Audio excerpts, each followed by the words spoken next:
11th के circular motion में हम नेक्स्ट टॉपिक रीड करेंगे।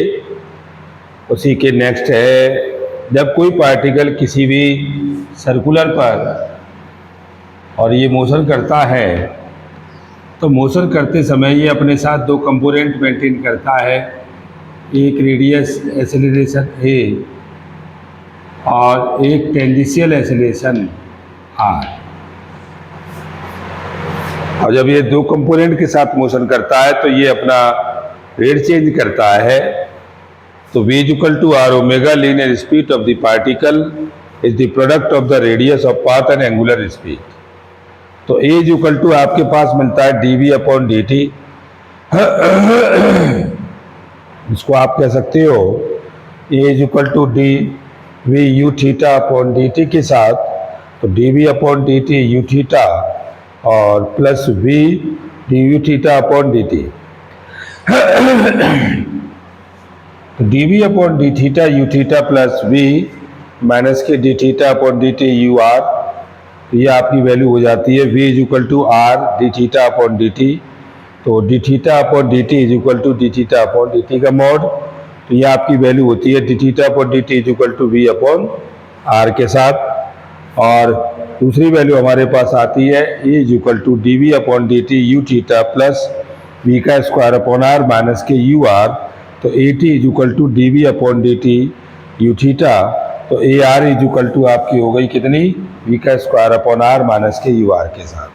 तो रेडियल एक्सेलरेशन आपके पास निकल के आ गया v का स्क्वायर अपॉन r यानी r ओमेगा स्क्वायर, और टेंजेंशियल पर आपका वैल्यू आ गया dv अपॉन dt, यानी कि ए आर की जो वैल्यू हो गई v का square upon r omega square के साथ। और ये वाली जो वैल्यू है ये dv अपॉन dt कहलाई, जिसे हम r अल्फा भी कह सकते हैं। दोनों का हमने मॉड लिया, तो ये मॉड आपकी वैल्यू आती है ए आर का स्क्वायर प्लस ए टी का स्क्वायर। तो ए का mod is equal to r omega square का whole square plus r alpha का होल स्क्वायर। तो वैल्यू आपके पास आई r under root omega square plus alpha square. और ए टी की वैल्यू आपके पास है dv upon dt u theta, और ए आर की वैल्यू है v का स्क्वायर अपॉन r माइनस के u r के साथ। इसके दो केस होते हैं। If a particle is moving in a circle of radius r, its acceleration is given by a is equal to dv upon dt u theta और plus v का square upon r minus के u r के साथ, यानी कि a is equal to dv upon D theta और ये u theta के साथ, और प्लस दूसरी वैल्यू हमारे पास है v का स्क्वायर अपॉन और ये r के साथ, और ये माइनस के u r के साथ। और जिसमें आप कह सकते हो कि v हमारा अगर कांस्टेंट है तो dv अपॉन dt की वैल्यू कितनी हो जाएगी, ये भी कांस्टेंट हो जाएगी। और जब ये कांस्टेंट हो जाएगी तो ये हमारा कैसा हो जाएगा, कांस्टेंट हो जाएगा।